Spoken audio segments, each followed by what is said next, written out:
Demokratike e Kosovës ka shprehur mbështetjen e saj për marshin qytetar drejtësi jo politik, i cili organizohet nga platforma Liria ka emër më 17 shkurt në ditën e pavarësisë së Kosovës.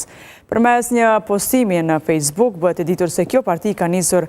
mobilizimin e saj në gjitha strukturat partijake anë mban Kosovës me qëllim të angazhimit sa më të gjerë të qytetarëve për pjesëmarrje masive në këtë marsh qytetar.